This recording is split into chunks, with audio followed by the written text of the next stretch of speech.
Oke, assalamualaikum warahmatullahi wabarakatuh. Ya, anak-anak, di sini saya akan menjelaskan tentang menjaga kebersihan hati. Sebelum itu,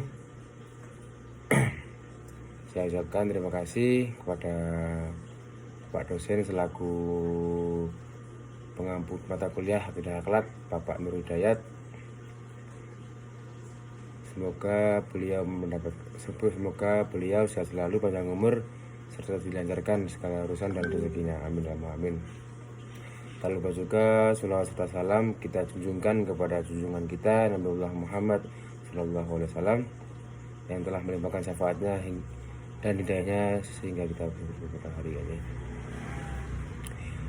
Kembali lagi ke tema menjaga kebersihan hati. Apa sih itu kebersihan hati? Kebersihan hati adalah kondisi batin atau kondisi hati anak-anak yang bebas dari pikiran dan niat buruk. Nah, apa sih niat buruk itu? Seperti iri, jadi iri kepada teman, iri kepada orang lain, bahkan iri kepada guru. Yang kedua adalah benci. Anak-anak tidak boleh memiliki sifat benci terhadap sama teman, sama saudara, apalagi sama orang tua, terutama ibu kandung kita. Dan ketiga adalah serakah. Serakah, apa itu serakah? Serakah adalah perilaku negatif yang mencontohkan kemarukan, seperti anak-anak makan harus banyak, harus enak, dan lain-lain. Nah, gimana sih kita cara menjaga kebersihan hati itu?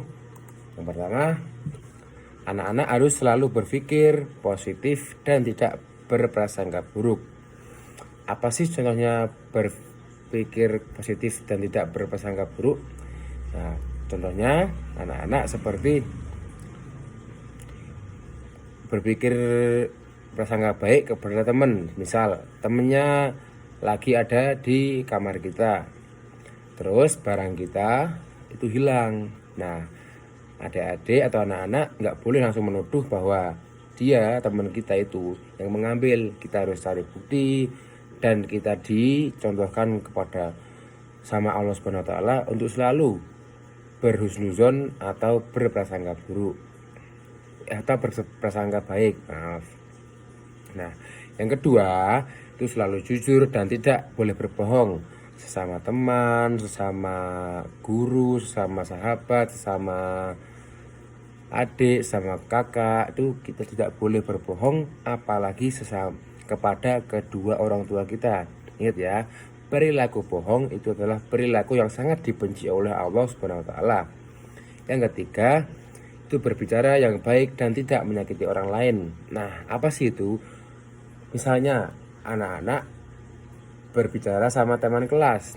Nah, itu jangan sampai anak-anak itu membuat hati teman kelas itu menjadi sakit. Nah, jadi berbicaranya harus baik, jangan ada kata kotor, jangan ada marah-marahan, karena kita sesama muslim udah diajarkan untuk saling hidup rukun dan berprasangka baik sesama umat muslim.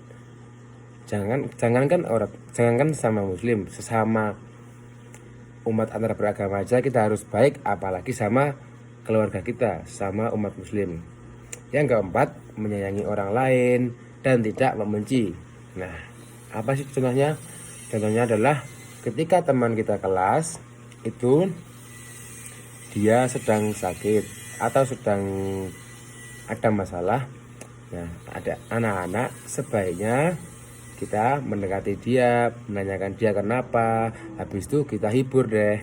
Nah, nanti kan dengan cara itu teman kita itu akan terasa tersayangi, akan terasa aman, karena kita sebagai teman itu membantu dan saling peduli satu sama lain. Yang kelima itu membersihkan hati dengan selalu beristighfar dan berzikir kepada Allah. Membersihkan hati dengan selalu beristighfar dan berzikir kepada Allah itu apa sih? Pertama, membersihkan hati. Membersihkan hati adalah teman-teman bisa juga dibanyakan istighfar. Apa itu istighfar? Istighfar adalah sudah memuji Allah, yang cara mengucapkannya adalah astagfirullahaladzim sebanyak mungkin. Nah, dengan cara itu anak-anak insya Allah akan mempunyai hati yang bersih, hati yang baik, hati yang mulia, dan yang pasti anak-anak akan selalu disayang oleh Allah Subhanahu wa Ta'ala. Nah, dari kelima itu anak-anak harus terapkan di kehidupan sehari-hari anak-anak. Contohnya bukan hanya di sekolahan, di rumah, di masyarakat, terus di tempat anak-anak belajar ngaji, di TPK, di TPQ, di DPA, di pondok, dan lain-lain. Apa sih manfaatnya dari semua itu? Kita ulangi lagi ya. Tadi ada 5 kan. 1. Selalu berpikir positif. 2. Selalu jujur. 3. Berbicara yang baik. 4. Menyayangi orang lain. Dan 5. Membersihkan hati dengan selalu beristighfar dan berzikir kepada Allah. Nah, 5 ini kalau anak-anak terapkan, insya Allah anak-anak akan memiliki hati yang bersih, pola pikir yang sehat, serta akan disayangi kepada teman-teman, kepada orang tua, kepada ibu guru, dan terutama kepada Tuhan kita, yaitu Allah Subhanahu wa Ta'ala. Nah,